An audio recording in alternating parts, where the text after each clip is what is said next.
What up? Liz Wilcox here, the host of Sales Email Summit. Before we get into this interview, I just want to let you know that this summit is sponsored by List Gadget. ListGadget.com is how you can turn every email into a growth machine. We've got embeddable polls, leaderboards, referral programs, and more. And I know this sounds crazy, but you can do it in about 30-second startup time. Now, right now, we are offering $10 off the starter plan to make it just $9 a month. So if you're into adding email polls, reactions, subscriber leaderboards, and more to your email newsletter, head on over to listgadget.com. All right, let's get into this episode. Tarzan, what is the most interesting or most lucrative email you have sent out in the last 6 to 12 months? Hey, I'm Tarzan, and I do email marketing and newsletters. And specifically, I teach how to sell with a consent-based approach. So a sales email that I sent recently, and actually I've used this subject line on multiple promotions or even newsletters. But so the subject line was, "Are you a too many courses person?" So I'm addressing like one of the biggest objections people have is like, oh, but I bought all of these courses already, and now am I going to buy another one? And like on a much deeper level, a lot of people come into online business with high hopes and they buy a lot of courses and they have like so much shame. And when they're stuck in all of that shame, it's just, you can't learn, you can't move forward when you're stuck in shame. So the point of this sales email was to really like help people move past all this shame they're feeling about. They might have bought a lot of courses and they might not even have a business yet. And like, I mean, realistically, like actually starting out an online business, yes, there's a lot of skill building and there's like a lot of courses to take and things you have to learn how to do. But the startup cost is actually low compared to many other business models.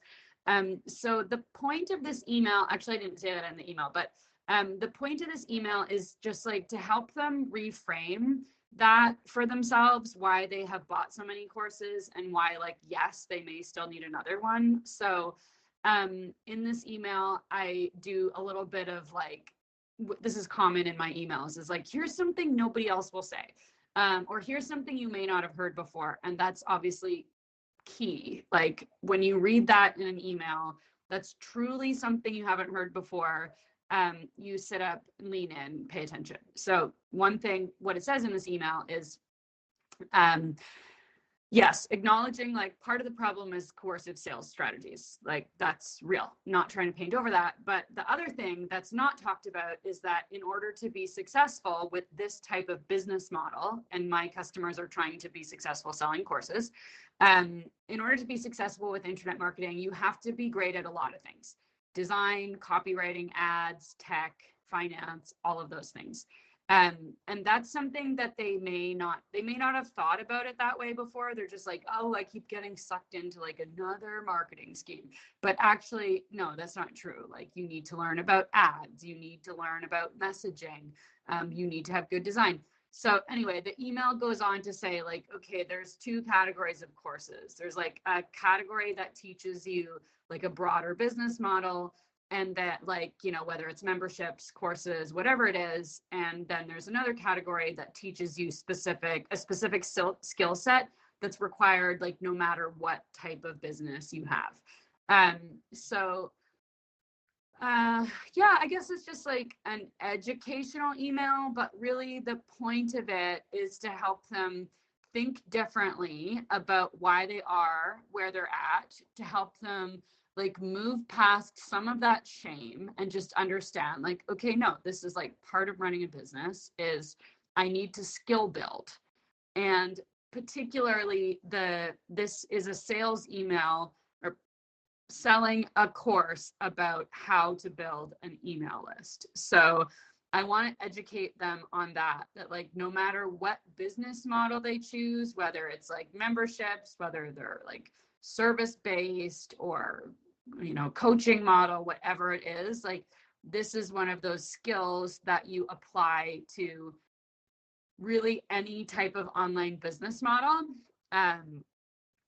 It is not like some other courses when you are actually like starting over with a brand new business model. It's like, oh, I thought I was going to do like a digital course model, but actually now I'm starting over as like, I don't know, I'm building a newsletter that's like based on selling sponsorships or whatever it is. It's like, you're not starting over.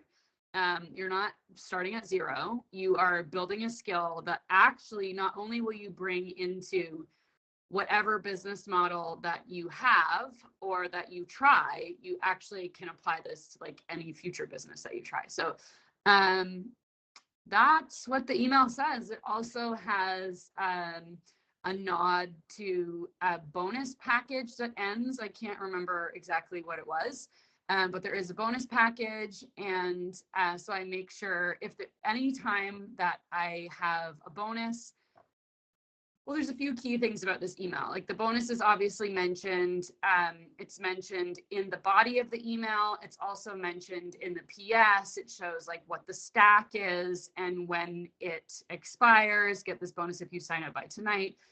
Actually, that also appears there's a box at the top. So I use top boxes a lot, but I use boxes all the time in my email, but specifically to orient people toward where they are in the promotion. So I do want to remind people, like, I mean, we always need to do this in a sales email. Like, why should I buy today instead of tomorrow? And you can't have a bonus expiring every day. So but just to orient people, like this one says very clearly at the top, it's the last day to enroll with the bonus package and extended payment plan.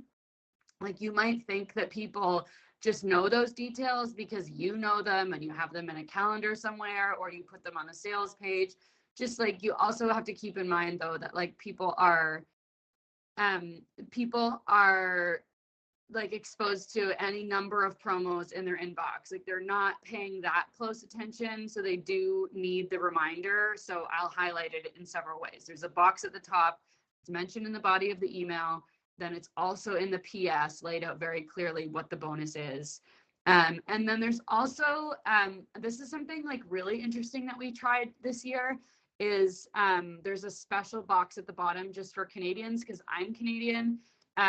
We let Canadians pay in their own currency. We set up a special checkout for them. I think we probably adjusted the price. I'm not sure. Maybe charged them HST or something, but there's a box that's like in red. It has a Canadian flag and it definitely stands out for Canadians. We did have to like refund some people and then rebill them because they wanted to pay in Canadian dollars. But that actually worked really well. That we probably scooped up numerous sales that we wouldn't have otherwise. And I sometimes I really hesitate to do stuff like this because I personally am like, I have really good habits around how I manage currency. I've been running a multi-currency business for 10 years. So to me, it's like second nature, like where how I move money around and get the best rate for things.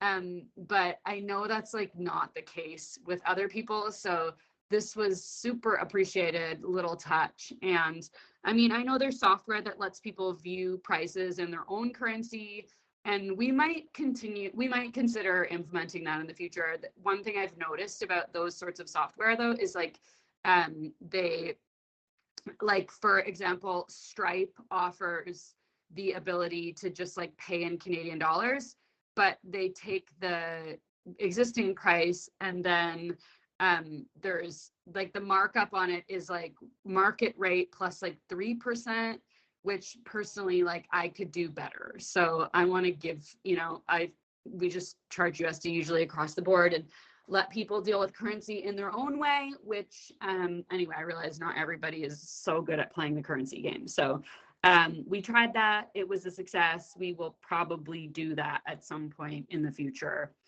as well. Yeah, that's all I have to say about this email. Are there any questions? This is so juicy. Okay, real quick. You said that you had sent this email several times over the last few seasons. When was the first time you sent it, if you can remember? And what was it about this email after the first time you sent it that you said, yep, we got to send this again? Okay. I would say I write all emails from the perspective of emails I'm going to send again. So here's my process when I have a promotion. Like I plan, okay, cart opens on this day, cart closes on this day, and then I plot out all the emails according to that timeline. And then let's just imagine this is the first time I've ever promoted a product before. So if it's a brand new product, and I do want to say, like, we have to be like really careful about launching new products. Every time you have a new product, you have to write emails, landing pages. There's just like a shitload of copy to create. So this particular email happened to be from a new product that I created last year. So the first time we launched that product, all of the emails were brand new. It was a brand new product. Like I couldn't reuse anything that I already had. So I'm going to say I've used that email twice. So back to my process. I plot out all the emails on the calendar, and then I sit down, and sometimes I just start writing them, but I have done this many times. So I do know there's like an arc of the promotion. Like in the early part of the promotion, I'm talking about like, I'm actually trying to tell people like what it is. Like, these are the things that are included. These are the dates. Like, these are the outcomes. This is like the value load, those sorts of things. And that in the middle, maybe I might share, like, if I've launched it before, I'll share like some case studies, but and then at the end, I'm like really selling decisiveness. I'm like closing, answering any like lingering questions. There's an FAQ, there's a who is it for, there's like some logistical shit at the end. So I write all of the emails. We send all of the emails. The first time we run a promo, we don't know how emails are going to do, but we're tracking how many sales from each day. And the other thing though is, like, even though I write most of the promo in advance, like there's definitely a point where I'm tired and I'm like, okay, like another promo email is like due today. I have to get the shit done.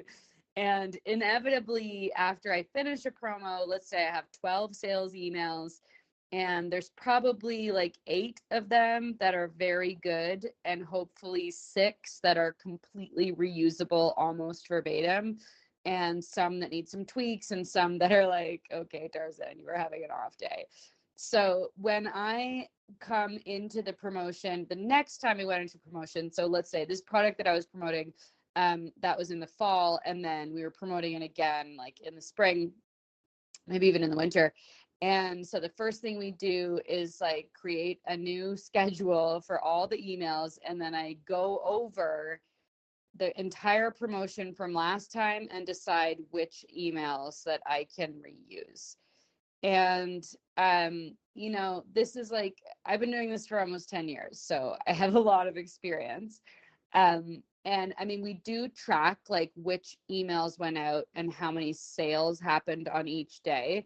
So I do have kind of an idea, like, oh yeah, this email did really well. Like of course I look at the data, but I will say for the most part, I can look at all the emails I wrote and I can say like, okay, you were like really phoning it in with this one. So this one's got to be rewritten. Like I can see where I've made like a really strong case for why you should buy the product. And I can see where other emails were just like, maybe they weren't addressing a clear objection. Maybe they were like really meandering. Like, what's the point of this email? Like, the best emails are the ones, and I mean, that's why I chose this email for a promotion. I can clearly see like, okay, this is the objection that I was addressing. And this is the way I helped the buyer, this potential buyer, like reframe that objection that they're coming up with so that it is no longer a barrier to buying the program. So when I'm reviewing all the emails, I can see, like, even in the way, like when I finish writing an email, we have like an internal note that says, like, promo email number 4. And then there'll be like in brackets, like what it's about. And, I might look at that, what it's about, and be like, okay, that was pretty weak. Like, it's not really clear what that one's about. So I pick out all the strongest ones. Like, are they addressing a clear objection? Are they really making a good case for why someone should buy this product? Or is it just like another email that's just like, I sent the email because I needed to send an email that day? And I will say, like, for people who are learning how to write email campaigns, like, you're going to write lots of so emails, and it's okay. Like, in fact, it's better to send a so promo email than no promo email. So, from years of experience, I know, like, okay, if we have an 8-day promo, we're going to send about 12 emails. So, like, not all of them are going to be great, but I'm definitely going to send 12. And then next time, like, as you promote the same thing over and over, you're going to refine your emails. You're going to reuse lots of them. And some of them you're going to be like, yeah, that one I definitely scrap and try something better. Tarzan, you genius, you. Thank you so much for being so freaking thorough with that. Now, of course, because you have a decade of experience with emails, sales emails, newsletters, consent-based marketing, all that, why don't you tell us where we can sign up for your newsletter so we can learn more from you and your genius? Oh, yes. Everyone listening should definitely sign up for my newsletter. I think it's one of the best in marketing. It is full of stories, embarrassing tell-alls, and not too much advice. Very light on advice. So you can get it at tarzank.com/newsletter. It's called Emails But Better, and I think it lives up to its promise. Okay, I have to tell you that I have been on Tarzan's email list not quite 10 years, but it's been a long, long time. If you don't know anything about Liz, you're new to me.